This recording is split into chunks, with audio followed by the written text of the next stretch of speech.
Nous allons accueillir maintenant Marie-Christine Filbert. Oui, Marie-Christine qui est secrétaire générale de la FNASEP, une fédération d'associations et de collectifs qui œuvrent pour faciliter le parcours scolaire, mais aussi social et professionnel des jeunes en situation de handicap. C'est une association de parents très actifs. On a très envie de savoir ce que pensent les parents de cette dynamique inclusive. Marie-Christine, nous vous écoutons.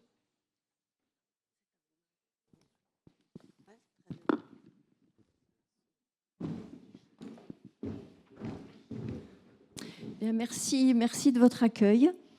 Marie-Christine, je suis parent avant tout d'Émilie qui a 50 ans et qui vit avec une trisomie 21. Et professionnellement, j'étais enseignante et je viens du département de l'Aisne. Donc je représente ici la FNASEP, comme on vous a dit, c'est une fédération nationale d'associations de parents sur tout le territoire. Et ça fait 30 ans qu'on se bat pour la scolarisation de nos enfants. Alors, notre action associative, on la base sur un certain nombre de textes.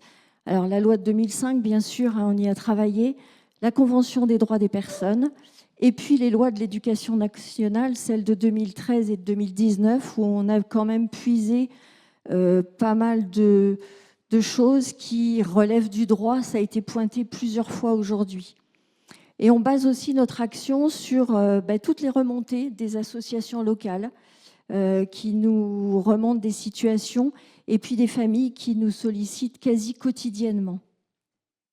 Alors moi, je souhaite au nom de la FNASEP vous remercier de cette invitation et puis de nous donner l'occasion de prendre la parole sur cette question de l'école pour tous. On salue avec beaucoup d'intérêt la recherche qui a été menée dans ce département et on est vraiment prêt à agir avec vous pour la déployer dans d'autres territoires. Et les assos locales de la FNASEP sont prêtes à s'engager. Alors, pour répondre à la question de la place, la perception, l'engagement des familles, quelques petits points façon impressionniste pour vous donner un petit peu des éclairages de notre fédération.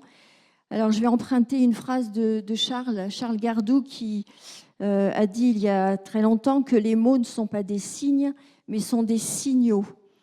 Et donc, il est important, mais ça a été dit pas mal de fois dans la journée, quel mot j'utilise pour envoyer quel signal à l'autre, pour mieux être compris et puis mieux collaborer. Alors, sur le débat qu'il y a eu tout à l'heure, école pour tous, pour toutes, etc., nous, à la FNASEP, on est encore à dire, parce que c'est la réalité du terrain qui remonte, on veut parler d'école accessible à tous, plutôt que d'école pour tous. Pour nous, c'est une vision qui est quand même plus dynamique, plus engageante que simplement de penser qu'on ouvre la porte et les enfants rentrent. Il ne s'agit pas seulement qu'ils rentrent à l'école, il s'agit qu'il se passe quelque chose dans l'école pour eux. Et en mettant ce mot d'accessible, d'accessibilité, on est aussi en résonance avec la loi de 2005 qui a quand même deux piliers, l'accessibilité et la compensation. Mais ça a été dit par un intervenant ce matin, on a quand même depuis 20 ans travaillé la compensation et très peu travaillé sur la deuxième jambe de cette loi qui est l'accessibilité. Donc pour nous aujourd'hui, le mot école accessible, elle a encore du sens, malgré effectivement, je suis d'accord avec vous qu'à un moment donné, il va falloir qu'on parle d'école tout simplement. Alors c'est vrai que l'école, certaines situations de handicap ont besoin de compensation. Mais pour nous, il s'agit de mettre en avant et en première intention l'accessibilité, c'est-à-dire comment les environnements se rendent accessibles et le plus largement possible. Et l'école, elle ne fait pas exception à cette règle. Il faut d'abord penser les besoins de tous les élèves, les besoins collectifs, avant de penser les besoins individuels, c'est-à-dire concevoir des apprentissages en levant les obstacles pour tous les élèves et pas seulement la différenciation pour nos enfants. Un autre exemple de partage sur les mots, comment un enseignant, un parent, un éducateur peuvent-ils s'entendre et bâtir des réponses si chacun a sa propre représentation de ce qu'est l'autonomie. Discuter avec un psychoscolaire d'autonomie, c'est compliqué quand on est parent. De fatigabilité. Il est fatigable, il viendra que 2 heures. Ben non, il est fatigable, mais sa fatigabilité, on peut la prendre peut-être par un autre moyen que de réduire son temps scolaire. Ou tout ce qui est aujourd'hui les troubles du comportement. Qu'est-ce qu'un trouble du comportement? Alors, concernant notre perception et notre engagement, ben, le premier point à souligner, c'est que les attentes et les revendications des familles, elles ont quand même changé au fil des générations. Je vous ai dit, moi j'ai une fille qui a 50 ans, ça fait 50 ans que je suis sur le pont. Les parents d'aujourd'hui ne demandent pas ce que moi j'ai demandé à l'époque d'Émilie. Donc il faut vraiment que tous les professionnels entendent que les choses ont changé. On est passé d'une logique de prise en charge, 75, à une logique de participation, la loi de 2002, pour être dans une logique de droit, la loi de 2005. Donc cette évolution, il faut vraiment que vous la compreniez, vous professionnels, et que vous preniez en compte cet aspect générationnel des parents. Alors on peut constater sur le terrain que ce n'est pas tout à fait le cas encore. On est encore trop souvent dans une logique de filière, de place, et non de réponse et de parcours. Pourquoi nos enfants doivent-ils quitter l'école, le lieu de tous les enfants?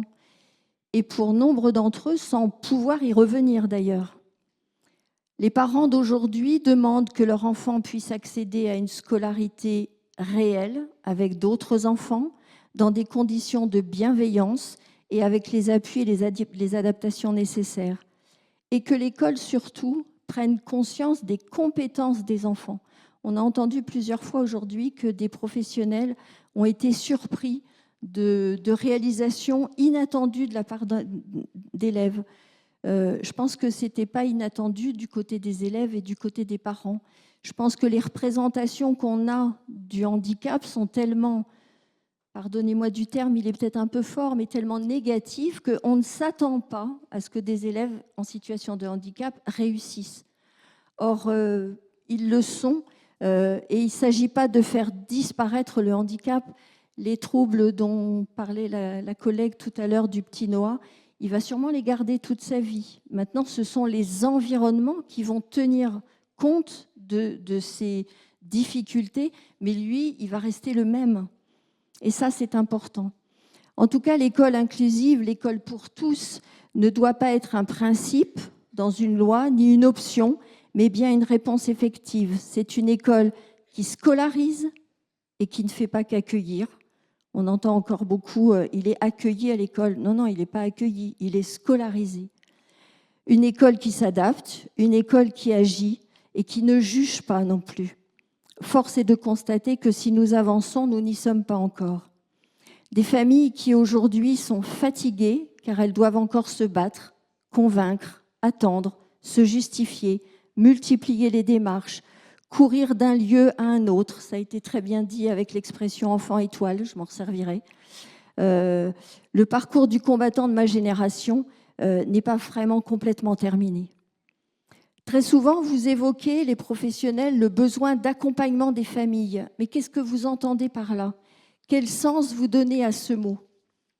Pour nous, il s'agit de bien comprendre et de partir de là où on est le parent, et non pas de là où vous pensez qu'il est, ou selon vous, où il devrait être.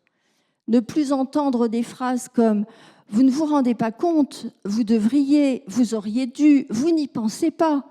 Eh bien si, justement, on y pense et nous nous rendons très bien compte et nous pensons à l'école pour nos enfants. Accompagner, c'est informer, écouter, rassurer, expliquer, encourager, respecter, mettre en avant les possibles. Vous voyez que la langue française est riche et que ce mot « accompagner », on pourrait le rendre beaucoup plus précis pour répondre à chaque situation et ne pas penser globalement les besoins des parents. Chaque situation est singulière. Le handicap qui entre dans nos vies ne résonne pas tout à fait de la même façon dans nos têtes et nous ne résonnons pas non plus complètement pareil. Un autre mot important, de plus en plus utilisé, c'est le mot, et non sans saisie d'ailleurs, c'est le mot coéducation. Comment penser cette coéducation? Comment s'organiser? Alors nous, on aime. Enfin, c'est pas qu'on n'aime pas le mot collaboration, coopération. On nous donne à chaque fois des définitions de ces mots-là. Et c'est vrai qu'à chaque fois, on s'en mêle un peu. Pour nous, c'est simple, c'est agir ensemble. pour être symboliquement du même côté de la table, pour faire alliance. Le terrain nous renvoie encore trop souvent des incompréhensions, des conflits, un outil qui ne cesse d'augmenter les informations préoccupantes. Beaucoup de parents se retrouvent avec des informations préoccupantes parce qu'ils n'ont pas l'air de bien comprendre ce que l'école leur demande. J'ai entendu il y a 2 semaines, j'ai fait une information préoccupante parce que je voulais faire réagir les parents. C'était un petit peu léger quand même. La FNASEP défend aussi l'idée des savoirs expérientiels des familles comme une expertise d'usage que les professionnels doivent entendre et dont ils doivent se saisir pour s'adapter et comprendre comment fonctionnent nos enfants. Je vous l'ai dit, Émilie vit avec une trisomie 21. Moi, je ne suis pas experte de la trisomie 21. Par contre, je suis experte de la trisomie d'Émilie. C'est-à-dire que je pourrais vous expliquer comment elle comprend, dans quelles conditions elle peut agir et communiquer, ce qui la trouble, ce qui la rassure, ce qui la soutient. Un autre point, c'est cette vision de la coopération, de cet agir ensemble comme un outil au service de l'école. Alors la recherche que vous avez menée, elle met en évidence, et nous en sommes tout à fait d'accord, que l'école pour tous, l'école accessible, n'est pas du fait de l'école seule. Et il y a encore beaucoup trop d'enseignants qui pensent que ça repose sur leurs épaules.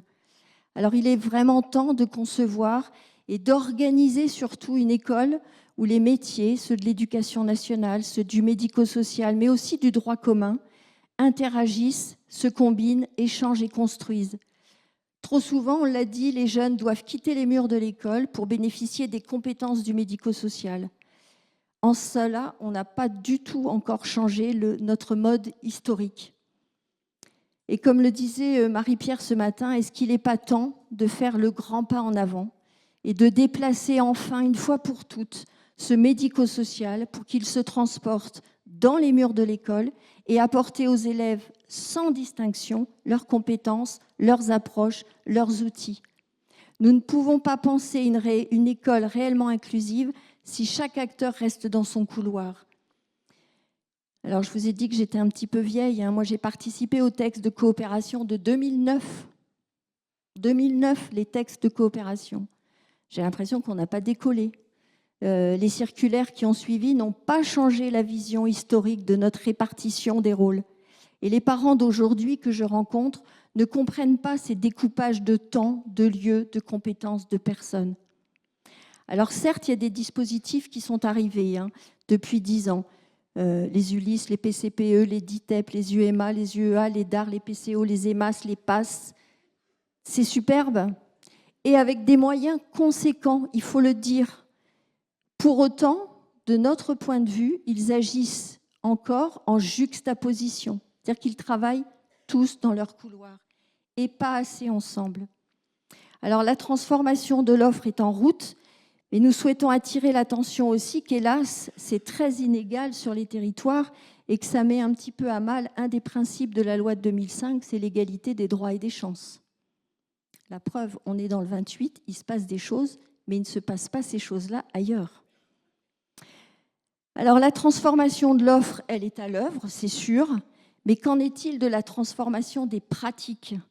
La réalisation du parcours de vie des personnes et la mise en œuvre d'une société inclusive en termes de vie scolaire, vie sociale, vie professionnelle, elles ne trouveront leur réponse que si les pratiques changent. Mais comment travailler ensemble ? Et ça a été dit plein de fois, mais vraiment, nous, à la FNASEP, c'est vraiment quelque chose auquel on tient. Comment travailler ensemble alors que les formations sont séparées ? Il faudrait apprendre à travailler ensemble, à mieux se comprendre, à partager culture commune, c'est un mot qui est revenu très souvent, entre les familles, les jeunes eux-mêmes, l'éducation nationale, le médico-social, les collectivités territoriales. Aussi, ça a été pointé tout à l'heure et c'est intéressant, les acteurs du monde de l'emploi. Parce que si nos enfants sont à l'école, c'est bien pour en sortir de l'école et peut-être trouver une formation et un emploi. Alors sur les formations croisées, c'est un mot qui tourne, formation initiale croisée, pourquoi il n'y a pas un tronc commun de formation entre EduxP et Instit et enseignants ? Ce serait fort intéressant qu'à un moment donné dans leur formation qui va les préparer à leur métier, il y ait ce tronc commun. Dans la formation continue, effectivement, alors ça a existé en 2017, je pense sous le contrôle de Serge, il y a eu tout un programme de formation croisée au niveau national. Ça n'a jamais été repris. Ils sont passés dans tous les départements, personnels médico-sociaux, MDPH et enseignants. Et puis, ça a été one shot. C'est vraiment dommage parce que c'était quand même la clé de pouvoir se comprendre, considérer les contraintes des autres, c'est important, et de voir ce que chacun peut apporter. Alors, c'est tout l'enjeu des intermétiers dont tu parles très souvent, Serge. Sauf que ce mot-là, il y a quelques semaines, un professionnel m'a dit le travail en interprofessionnalité, c'est super. Nous allons pouvoir ensemble proposer des projets aux parents. Je me suis autorisée à le prendre en lui disant qu'il ne s'agissait pas d'apporter des projets aux parents, parce qu'ils les avaient, les projets, il n'y a pas de souci, mais bien de soutenir le projet du parent et du jeune et autour de ce projet, construire des réponses. Mais on voit déjà que l'interprofessionnalité, elle a été captée pour dire on va construire des projets pour les jeunes. Du coup, moi, ça m'amène à poser la question, comment allons-nous agir? Quelle va être notre place et notre rôle dans cet intermétier, nous? Il faut vraiment qu'on y soit aussi. Et ce serait vraiment regrettable que cette transformation des pratiques que l'on apporte, que l'on demande, que ces nouvelles organisations se fassent sans les familles et sans les jeunes. Par exemple, que nous soyons associés à ces formations croisées si un jour elles reprennent, et y compris les jeunes aussi, en tant que participants, mais aussi en tant que constructeurs des contenus. Alors avant de conclure, deux vigilances. Ça a été évoqué un petit peu ce matin. Sous tout ce projet dont on a parlé aujourd'hui, certains jeunes auront besoin d'attention beaucoup plus particulière que les autres. Je pense aux élèves qui ont des comportements problèmes, pour X raisons, du handicap ou pas du handicap d'ailleurs. Et c'est vrai qu'ils posent beaucoup de questions à l'école. C'est les situations qui nous remontent en ce moment de déscolarisation, de conseils de discipline, d'informations préoccupantes. On a l'impression que tout le monde se perd un petit peu. En tout cas, la solution, c'est qu'il faut sortir cet élève-là parce qu'il ne correspond pas à l'école. Ces élèves vont avoir besoin d'une organisation vraiment collective, bienveillante, au risque de les laisser sur les bords du chemin. Alors, c'est l'éducation nationale et le médico-social, mais pas seulement. Je pense qu'il y a d'autres acteurs aussi à mêler pour répondre aux besoins de ces jeunes. Deuxième vigilance, ce travailler ensemble, cet agir ensemble, cette coopération qu'on appelle de nos voeux, génère du partage d'informations. Attention à préserver les informations à caractère personnel. Travailler ensemble ne veut pas dire tout partager. Qu'est-ce qui va être utile et nécessaire à partager sans pour autant que toutes nos vies soient connues de tout le monde? Ça, c'est vraiment quelque chose auquel on tient. Et pour terminer, je vous propose de lire un témoignage qu'un parent, dont certains ici connaissent, ont connu, Nicolas, qui avait accepté de témoigner en tant que parent pour un article que nous avions commis ensemble en 2020. Et c'est Nicolas qui aurait dû être là aujourd'hui. En tant que parent, comme tout parent, j'attends que l'on ne pense pas, que l'on ne parle pas à ma place et à la place de ma fille. Je souhaite que l'on m'accompagne pour améliorer mes capacités de choix et de décision éclairées. J'attends que l'on prenne appui sur les compétences de ma fille pour qu'elle puisse aussi prendre part à la construction de son projet de vie, sur toutes ses activités de la vie quotidienne, ses loisirs, ses rencontres, ses passions, ses centres d'intérêt, et que tout cela soit respecté de tous. Pour cela, il faut passer de projets d'établissement basés sur l'organisation collective à des projets basés sur la réponse aux besoins et aux attentes individuelles. Ce que veulent les familles, c'est d'une part être réellement associées aux décisions qui les concernent, avec une véritable capacité de choix dans les parcours. Ils demandent que l'on ne décide pas à leur place, que l'on reconnaisse leurs compétences et qu'on leur fasse confiance. Ils demandent notamment un déplacement du centre de gravité de l'action institutionnelle médico-sociale vers le monde ordinaire, vers les dispositifs de droit commun, en prenant appui sur leurs expertises d'usage. C'est d'autre part plus de flexibilité, plus de choix. C'est passer par des réponses par l'institution à des réponses par des coopérations, en étant impliqué le plus tôt possible dans ces logiques de changement qui sont en œuvre aujourd'hui. Je vous remercie.